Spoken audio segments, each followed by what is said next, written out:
دنیا بھر میں لاکھوں مسلمانوں کے لیے یہ مقدس مہینہ عبادت اور روزے کے لیے مخصوص سمجھا جاتا ہے، لیکن اب کرونا وائرس اور لاک ڈاؤن کی وجہ سے حالات پہلے جیسے نہیں رہے۔ اشیاء خوردونوش ختم ہو جانے کے ڈر سے دکانوں پر نہ صرف لوگوں کا رش بڑھا ہے بلکہ طلب بھی بڑھ گئی ہے۔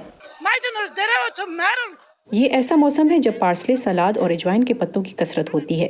سردیوں میں جب یہ کم ہو جاتے ہیں تب بھی یہ 50 سینٹ میں مل جاتے ہیں، اور اب ان کی قیمت 2 سے 3 لیرہ تک پہنچ گئی ہے۔ کوئی کیوں اس طرف دھیان نہیں دے رہا؟ قیمتوں میں اضافہ ہوا ہے، لیکن اس کی وجہ یہ ہے کہ روزانہ کی بنیاد پر چیزیں آتی ہیں اور تازہ ہوتی ہیں۔ تھوک میں بھی قیمتیں بڑھی ہیں تو بیچنے والوں کو مجبوراً قیمتیں بڑھانی پڑی ہیں۔ سیاحوں سے بھرا رہنے والا استنبول اب بدل گیا ہے۔ شہر کے ایک تاریخی مقام کے قریب مسالہ جات کا مشہور بازار واقع ہے۔ یہاں بھی پہلے جیسا رش نہیں ہے، جو کہ دکانداروں کے لیے پریشان کن ہے۔ رمضان میں ہم زیادہ بکری کی توقع کرتے ہیں، لیکن اب ہم مٹھائی کے یہ روایتی ٹرے بھی نہیں منگوا رہے۔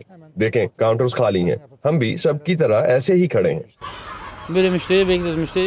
پہلے رمضان کے دوران کھجوروں کے لیے لمبی قطار ہوتی تھی، اب گاہکوں سے زیادہ سپلائرز ہیں۔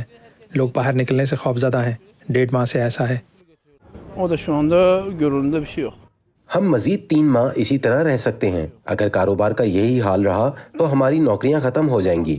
ہم فکر مند ہیں، ہم اس کے لیے تیار نہیں ہیں۔